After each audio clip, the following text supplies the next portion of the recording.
성폭력이란 상대방의 의사에 반하여 성을 매개로 가해지는 모든 신체적, 심리적, 언어적, 사회적 폭력 행위로 성추행, 성폭행뿐만 아니라 개인의 성적 자기결정권을 침해하는 행위를 모두 포괄하는 개념입니다.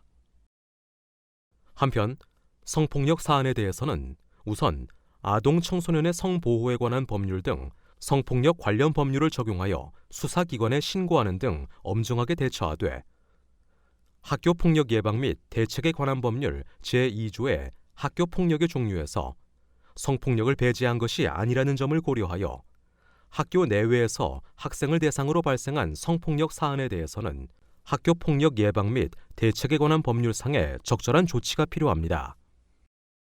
즉, 성폭력은 학교폭력이 되기도 하지만 성폭력 관련 행위 그 자체로 형법 및 형사특별법상의 범죄가 되기도 합니다. 성폭력 사고 사례를 확인해 보세요.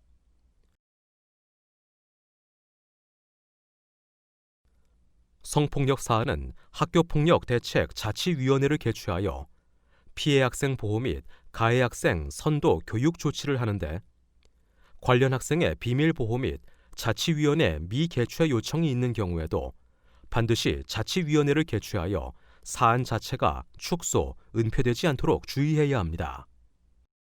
성폭력의 유형은 다음과 같이 강간, 유사강간, 강제추행, 성희롱, 성학대, 사이버 성폭력으로 나누어 볼 수 있습니다. 보다 자세한 법률상 분류는 교재를 다운로드하여 자세한 내용을 확인해 보시길 바랍니다. 이러한 성폭력 피해를 예방하기 위해서 어떻게 해야 할까요? 성폭력 위기 상황이 발생했다면 주변에 적극적으로 도움을 요청하고 가능한 그 상황을 빨리 벗어날 수 있도록 해야 합니다. 가볍게 생각되는 성폭력이라도 단호하게 대처하도록 합니다. 성폭력 상황을 목격했다면 피해자를 보호할 수 있도록 노력해야 하는데 즉시 주변에 알리고 목격한 상황을 신고하며 주변 사람에게 도움을 요청하는 등 적극적으로 대처해야 합니다. 성폭력이 발생했을 경우 학생들이 다음의 행동 요령을 숙지할 수 있도록 교사의 충분한 지도가 필요합니다. 먼저 내 잘못이 아니라는 것을 명심하고 반드시 도움을 요청하도록 합니다.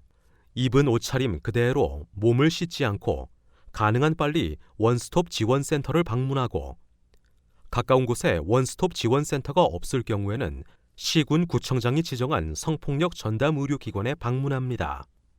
병원 진찰 과정은 피해 학생에게 공포와 불안감을 줄 수 있으므로 교사는 학생이 심리적 안정을 찾을 수 있도록 최선을 다해야 합니다.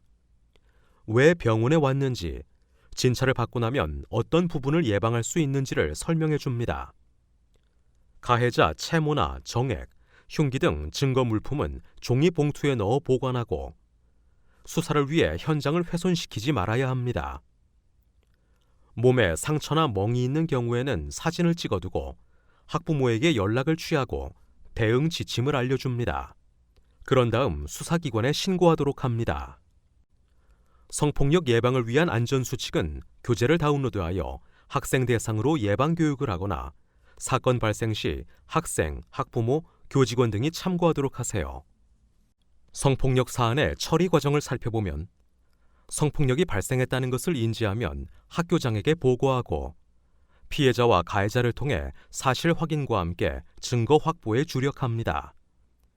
그런 다음 수사기관에 신고하고 상담기관과도 연계하여 피해자와 가해자의 심리 상태가 안정될 수 있도록 합니다. 이러한 사실을 교육청에 보고하고 내부에서는 학교폭력 자치위원회를 소집하며 외부로는 사법기관의 수사가 진행되게 됩니다.